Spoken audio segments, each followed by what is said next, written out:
My mom was a film teacher, so growing up, I always knew I wanted to be a filmmaker. I wanted to be a director. I mean, let's be honest, everyone who gets into film at some point wanted to be a director. It's kind of the ultimate role, and it's funny because it's like you have all these ideas in your head of what it's like to be a director, and then when you actually get to direct, the hype is real. Like, it's not overhyped at all. You have total creative control, and again, especially as you get better, as you do it more, like your ability to run a set is something really special and really awesome. Was raised in that world and always knew that that's what I wanted to be. I just didn't know how to get from point A to point B, right? And then I had a friend of mine introduce me to the director Ridley Scott. And Ridley Scott was famous because his directorial debut was a movie called Alien. And very rarely, I mean, most of the great directors did not have their first film just be like this massive blockbuster. You know, he was being praised, like, wow, how'd you do it? How did you make your first film such a success? And he said, well, it wasn't my first day on set. I had shot 3,000 commercials before Alien. So I knew how to run a set. I knew how to work with talent. I knew how to work with even stakeholders like studios. So that when he did walk onto his first feature film, it wasn't anything new. And that's why he was able to control it. Because I think the more I learn about filmmaking, the more I learn about directing, the more I understand, okay, that's so many moving parts. You have so many people that are weighing in, that approach of learning the business, learning the craft through commercials was a lower pressure way to learn.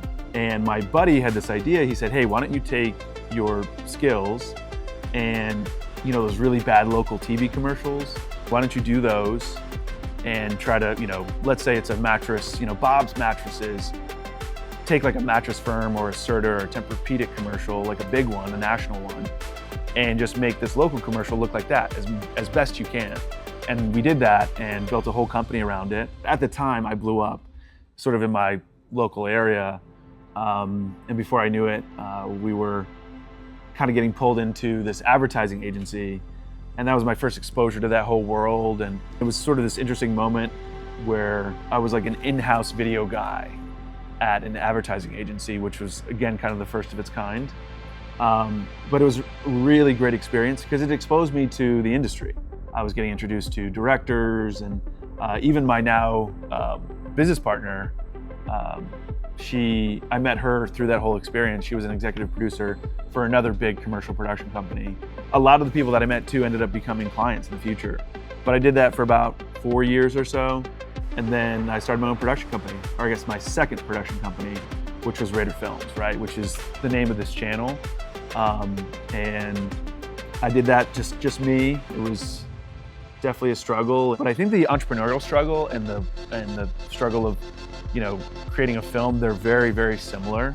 And especially the role of being a business owner and a director, that's a very, very similar, you know, sort of journey. And then around 2020, I met, again, my now business partner, and her and I wanted to kind of shift the brand a little bit. I think Raider was, spoke a little bit more to my sensibilities and my preference and my taste. Whereas the new company that she wanted to make with me would be something a bit more catered to commercials. So we started Rise Studios, and that was January 1st, 2020, and that's what we are today. So the way I'm kind of differentiating it is Raider is sort of my, I guess, personal brand, my filmmaking brand. It's what all the movies are going to be made through.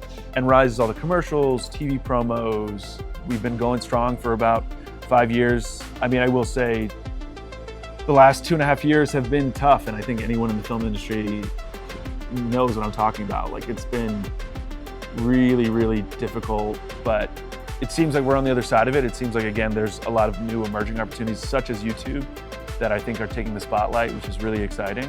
Now, you know, we're year 5 into Rise Studios, almost year 10 in Raider. We've grown a lot. As you can see behind me, we've had some really amazing growth in the last year alone. We just moved into this massive new studio space. We partnered with an amazing company called Form Studios. They have an amazing channel called Virtual Production Insider. They do this incredible content. The LED wall's theirs, the robot arm's theirs, and more importantly, like all their expertise is absolutely invaluable. So we started to integrate more, doing a lot of content like that. Yeah, again, excited to have you guys on this journey. I'll be doing more content that is breakdowns of commercials, studio tours, things like that. So make sure to stay tuned, like, subscribe. I'll see you on the next one.